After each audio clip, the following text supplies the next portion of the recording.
So ஈருக்கும் பற்களுக்கும் அடியில் decay வரும்போது treatment என்ன, ஃபஸ்ட்டு வந்து காரணத்தை நம்ம ஃபஸ்ட்டு புரிஞ்சுக்கணும். என்ன மெடிசன் இஷ்யூவா, மெயின்டெனன்ஸ் ப்ராப்ளமா, ஆர் அவங்களோட வேறு ஏதாவது ப்ராப்ளம் இருக்கா, எதனால் இது மாதிரி டிகே வருது. ஸோ இது புரிஞ்சுக்கிட்டு ட்ரீட்மெண்ட் பண்ணும்போது ஈஸி. ரெண்டாவது வந்து எக்ஸ்டென்ட் ஆஃப் த டிகே. ஈரோட ஒரு பகுதி ஒரு 1 mm 2 mm உள்ளுக்குள்ளே தான் டிகே இருக்குது அப்படிங்கும்போது அந்த டிகேயை நம்ம எடுத்து ஃபில் பண்ண முடியும். ஆர் வேர் ரொம்ப ஆழமாக போயிடுச்சுன்னா ரூட் கேனால் பண்ணி வேர் சிகிச்சை பண்ணி க்ரௌன் போட முடியும்.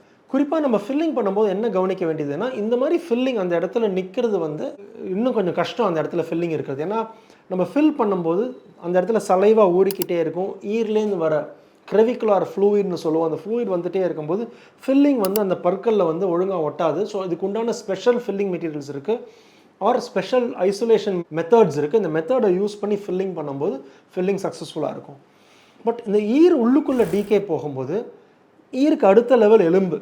ஸோ இந்த டிகே ஈர் லெவலையும் தாண்டி உள்ளுக்குள்ளே எலும்புக்குள்ளே போய் டிகே, எலும்புனா எலும்பில் டிகே கிடையாது, எலும்புக்குள்ளே இருக்கிற பல் பகுதியில் டிகே வரும்போது யூஸ்வலாக இந்த மாதிரி பற்களுக்கு வந்து நம்ம ஃபில்லிங் பண்ண மாட்டோம். பற்களை எடுத்துட்டு புதுசாக பற்கள் கட்டுற மாதிரி தான் இருக்குமே தவிர டிகே சரி பண்ணால் சரியாக வராது. ஏன்னா அந்த ப்ராப்ளம் வந்து ரொம்ப அட்வான்ஸ் ஸ்டேஜாக எலும்புக்குள்ளே இருக்கிற பல் பகுதியில் எஃபெக்ட் ஆகும்போது இந்த மாதிரி அட்வான்ஸ் ஸ்டேஜில் பற்களை எடுத்து தான் ட்ரீட்மெண்ட் பண்ணுற மாதிரி இருக்கும்.